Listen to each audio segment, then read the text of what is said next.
এই ভিডিওটি শুধুমাত্র শিক্ষামূলক উদ্দেশ্যে তৈরি করা হয়েছে। এখানে পরিবেশিত তথ্য কোনো বিনিয়োগের পরামর্শ নয়। স্টক মার্কেটে বিনিয়োগ ঝুঁকিপূর্ণ। Please do your own research or consult a certified financial advisor before making any investment.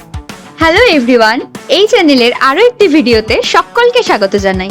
আজকের এই ভিডিওতে আমরা একটি প্রশ্নোত্তর পর্বের মাধ্যমে স্টক মার্কেট সম্বন্ধে আমাদের অভিজ্ঞ শিক্ষকের কাছ থেকে কিছু গুরুত্বপূর্ণ তথ্য আপনাদের সামনে তুলে ধরব।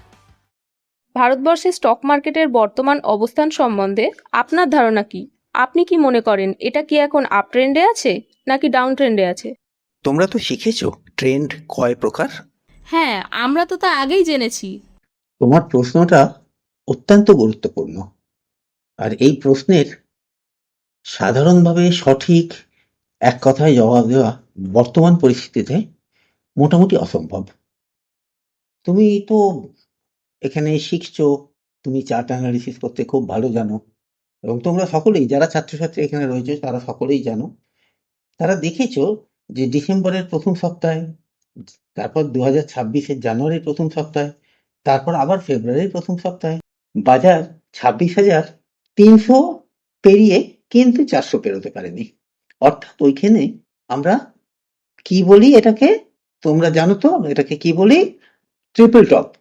এই ট্রিপল টপে যখন হয়েছে তার আগে তোমরাই লিখেছিলে, আমাকে কোশ্চেন করেছিলে, আরো অন্যান্য মাস্টারমশাইদের কোশ্চেন করে তোমরা ফেসবুকে একটা আর্টিকেল দিয়েছিলে 31শে জানুয়ারিতে। সেইখানে কিন্তু বলা হয়েছিল যে মার্কেট খুব শিগগিরই 22,000 অব্দি যেতে পারে, নিফটি 22,000 অব্দি যেতে পারে। এবং তারপরে তৃতীয় টপটা করার পর 26,341-এ 3rd ফেব্রুয়ারি তৃতীয় টপটা করার পর 2 মাসের মধ্যে 2nd এপ্রিল অর্থাৎ এপ্রিলের প্রথম সপ্তাহে বাজার 22,182 চলে এসেছিল। তা এত তাড়াতাড়ি এলো কেন? এত তাড়াতাড়ি এলো তার কারণ হচ্ছে যুদ্ধ পরিস্থিতি। বাজার কখনোই অনিশ্চয়তা অর্থাৎ আনসার্টেনিটি পছন্দ করে না। তাই যুদ্ধকালীন পরিস্থিতিতে হরমোনস প্রণালী বন্ধ হওয়ার কারণে জ্বালানি তেল এবং গ্যাসের দাম বাড়তে থাকে, যা ইনফ্লেশনের সম্ভাবনা সৃষ্টি করে। এই ক্ষেত্রে স্টক মার্কেটের ওপর এর প্রভাব অবশ্যই নেগেটিভ হতেই বাধ্য। ভেরি গুড, তোমরা যেটা বলেছো এটাই হচ্ছে মার্কেট ফান্ডামেন্টালস। মার্কেটে ফান্ডামেন্টাল দুরকম হয় জানো, ম্যাক্রো এবং মাইক্রো। নিফটি ফান্ডামেন্টাল যখন তোমরা বিচার করছো এটা ম্যাক্রো ফান্ডামেন্টালস। বিভিন্ন দেশের যুদ্ধ পরিস্থিতি, বিভিন্ন রকম জিনিসের দামের পরিবর্তন, বিভিন্ন দেশের বিভিন্ন রকম কথাবার্তা, এইগুলো কিন্তু আমার দেশের অনেক কিছুর ওপর প্রভাব বিস্তার করে।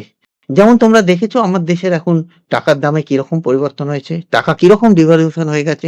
ডলারের এগেনস্টে টাকা যেটা 70-72 ছিল সেটা এখন 95-96 হয়। হ্যাঁ, আমাদের টাকা ডলারের পরিপ্রেক্ষিতে অত্যন্ত দুর্বল হয়ে গেছে। এটা ভারতবর্ষের অর্থনৈতিক স্বাস্থ্যের পক্ষে খুবই খারাপ। এতক্ষণ আমরা যেগুলো আলোচনা করলাম, তোমরা যেগুলো বললে, এটা হচ্ছে ফান্ডামেন্টাল। কিন্তু যখন আমি কোনো কিছু চার্ট বিচার করতে যাব তখন আমাকে টেকনিক্যাল দেখতে হবে। তোমরা তো দেখেছো এখন নিফটি টেকনিক্যাল কি বলছে। টেকনিক্যালি আমরা যদি একটা লং ট্রেন্ড অ্যানালিসিস করতে যাই তাহলে আমরা মেইনলি কিন্তু ডেইলি মুভিং অ্যাভারেজ গুলো দেখি। বড় যে ডেইলি মুভিং অ্যাভারেজ যেমন 200, 100 এবং 50, দেখো 200-র নিচে 100, তার নিচে 50 এবং 50-এর আশপাশে আমার নিফটি ঘোরাঘুরি করছে। এক্ষেত্রে তুমি তো জানো ট্রেন্ডটা মেজর ট্রেন্ডটা ডাউন। এই যে মেজর ট্রেন্ডটা ডাউন আছে তার মানে যতক্ষণ এই মেজর ট্রেন্ড ডাউন থাকবে, মেজর ট্রেন্ড যতক্ষণ না আপ হবে ততক্ষণ আমাদের সম্ভাবনা থাকবে আগামী দিনে 22,182 যেটা হয়েছিল সেটাও ভেঙে যাবার। এক্ষেত্রে কবে মেজর ট্রেন্ড আপ হবে এটাও তোমরা জানো যে ফিবোনাক্সি রিট্রেসমেন্ট লেভেল 61.8 যখন পেরোবে তখন আমরা ভাবতে পারবো যে মেজর ট্রেন্ড আপ হলে হতেও পারে। তার আগে আমরা এই ভাবনাটা আনতে পারি না। আগের ডাউনফলের ম্যাক্সিমাম ফিবোনাকি 61.8% রিট্রেসমেন্ট আছে, অ্যারাউন্ড 24,750। সুতরাং এই লেভেলটাকে আমরা থিওরিটিক্যালি একটি ডিসিসিভ লেভেল হিসেবে ধরতেই পারি। অর্থাৎ আপনি বলছেন যতক্ষণ না এই বাজার এই লেভেলের উপর মেনটেন করছে ততক্ষণ আমরা মেজর আপট্রেন্ডের কথা চিন্তা করব না। তাহলে কি বাজারে এখন নতুন বিনিয়োগের কোনো সম্ভাবনা নেই? কেন থাকবে না? বিনিয়োগের সম্ভাবনা থাকবে না, কথা তোমরা বলো কি করে?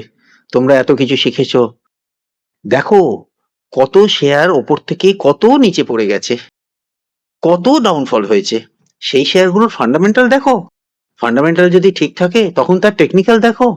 যখনই ঘুরতে শুরু করবে, হ্যাঁ যখন পড়ছে তুমি ফলিং নাইফকে ধরতে পারো না, কিন্তু যখনই সেটা ঘুরতে শুরু করবে তখন তুমি তাকে ইনভেস্ট করতে পারো। তোমরা দেখো, খুঁজে বের করো, নিশ্চয়ই ভালো বিনিয়োগের সম্ভাবনা খুঁজে পাবে। আমাদের সব আপডেট ও গুরুত্বপূর্ণ তথ্য পেতে চ্যানেলটিকে সাবস্ক্রাইব করুন এবং বেল আইকনে ক্লিক করুন। ধন্যবাদ।